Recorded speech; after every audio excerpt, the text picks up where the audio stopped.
Merci de nous rejoindre pour la neuvaine à Saint-Remy. Aujourd'hui, 5e journée de cette neuvaine consacrée à ceux dont le travail est arrêté.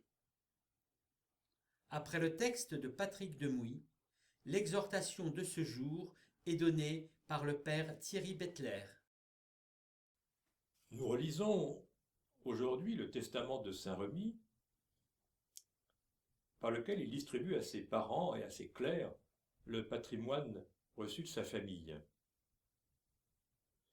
Je lègue à mes confrères prêtres et diacres qui sont à Reims ma vigne plantée au bord de la Suippe avec le vigneron Mélanius. Toi, fils de mon frère l'évêque Loup, évêque de Soissons, tu réclameras en ton pouvoir la vigne qu'Ennius le vigneron cultive. Pour toi, mon neveu Agricola, prêtre, je te donne la vigne que Mélaric a faite. Je délègue à ma fille Bénie, la diaconesse Elaria, une perche de plants de vigne qui est jointive de la vigne que Catosio a faite.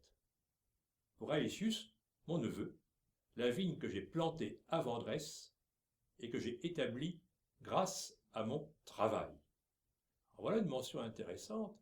Vendresse se trouve dans le patrimoine de la famille de Saint-Remy, autour de Cerny-en-Lannoy, c'est un bien propre. Il est intéressant de voir qu'il mentionne son travail. Après avoir mentionné le nom des vignerons qu'il connaît bien, il nous montre qu'il travaille sans doute lui-même. Saint-Remy avait choisi la vie érémitique avant d'être évêque, sans doute selon un modèle monastique, issu de la spiritualité de l'Érins, associant prière et travail manuel. Il est sans doute resté soucieux de travailler de ses mains durant son épiscopat, comme jadis Saint-Martin. En tout cas, Saint-Remy honore le travail, sanctifie le travail. Mes amis, l'épidémie de Covid-19 qui sévit et le confinement que cela impose ne sont pas sans conséquences pour chacun d'entre nous.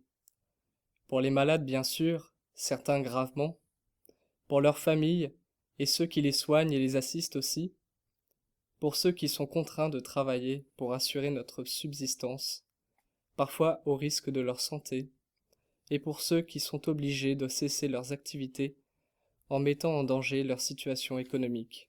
Nous prions pour eux.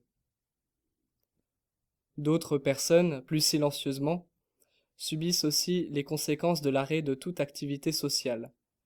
Les sans-logis qui sont à la rue, les réfugiés et les sans-papiers dans leur foyer ou leur campement de fortune, les étudiants sans famille, souvent étrangers et avec peu de revenus, isolés dans leur minuscule chambre.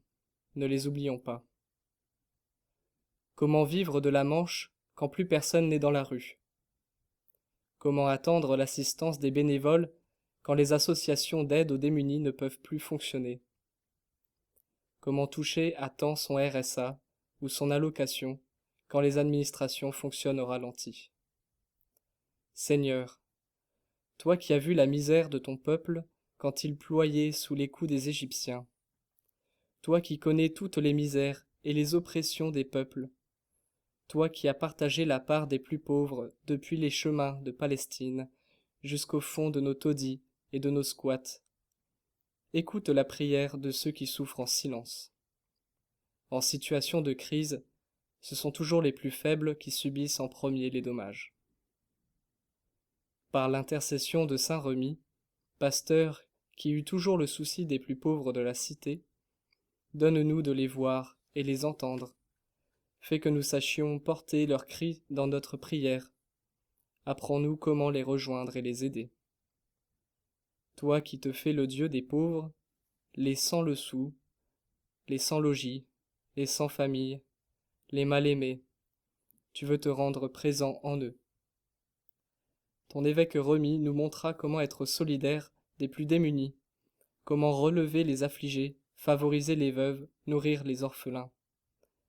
Aujourd'hui encore, qu'il nous enseigne la meilleure façon de vivre la charité en ce temps d'épreuve et de peine. Amen. À l'orgue de la basilique, le titulaire Benjamin Stetz.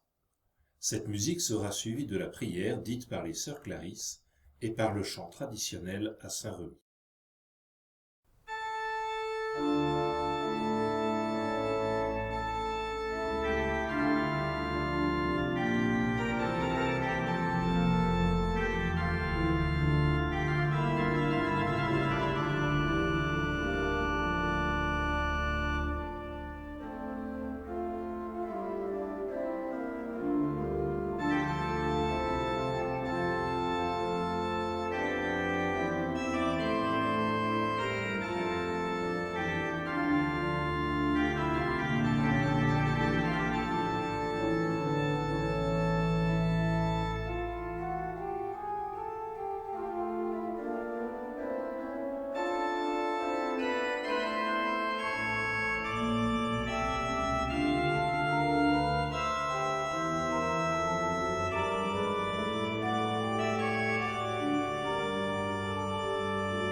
Notre Père, qui es aux cieux, que ton nom soit sanctifié, que ton règne vienne, que ta volonté soit faite sur la terre comme au ciel.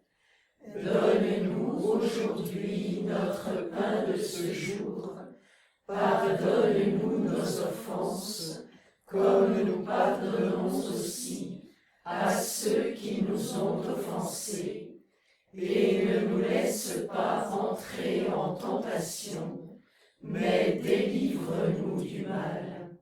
Car c'est à toi qu'appartiennent le règne, la puissance et la gloire, pour les siècles des siècles. Amen.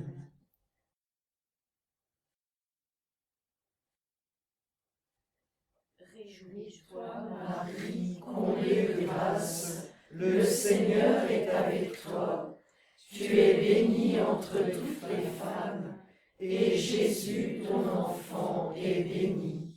Sainte Marie, Mère de Dieu, prie pour nous pauvres pécheurs, maintenant et à l'heure de notre mort. Amen.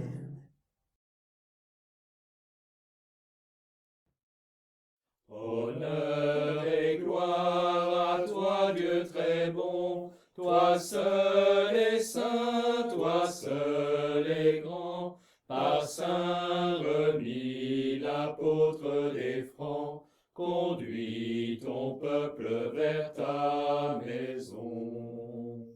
Que la foi brille dans nos cœurs, que nos yeux chantent l'espérance. Dieu nous donne la délivrance, l'amour